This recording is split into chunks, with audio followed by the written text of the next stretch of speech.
அன்பு சகோதர சகோதரிகளே, ஆண்டவராகிய இயேசுவின் நாமத்தினாலே உங்களை வாழ்த்துகிறோம். இன்றைக்கு தேவ வார்த்தை பார்ப்போம். ஏசாயா 66:13.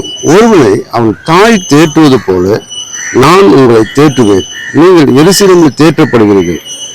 ஒருவனை அவன் தாய் தேற்றுவது போல, தாய் எவ்வளவுதான் நம்ம குற்றம் செய்தாலும், நம்ம எந்த காரியத்தை தாய் தன்னை அரவணைத்து நடத்துறது போல, அப்படியாக தாய் தன்னுடைய பிள்ளைகளுக்காக நன்மை செய்யறது போல தேவனும் அப்படிதான் செய்வார். தேவனும் அப்படிதான் செய்வார். தாய் எப்படி செய்யறது அரவணைக்கிறது போல தேவனும் அரவணைத்து நம்முடைய பாவத்தெல்லாம், நம்முடைய அக்கிரமத்தெல்லாம், நம்ம சாபத்தெல்லாம் அவர் எடுத்து போடுகிறார். ஏன்னா அவர் விலையேறப்பெற்ற ரத்தம் நமக்காக சிந்திருக்கிறார். நம்முடைய அக்கிரமத்துக்காக, நம்முடைய பாவத்துக்காக அவர் சிந்திருக்கிறார். அது ஒரு நாள் மறந்து போகிறதில்ல.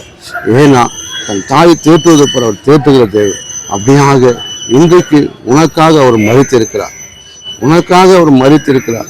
நீ சந்தோஷமா இருக்கிறதுக்காக, நீ சமாதானமா இருக்கிறதுக்காக, நீ நரகத்துக்கு போகாது இருக்கிறதுக்காக அவர் மரித்திருக்கிறார். இதை ஒரு நாள் மறந்துடாது.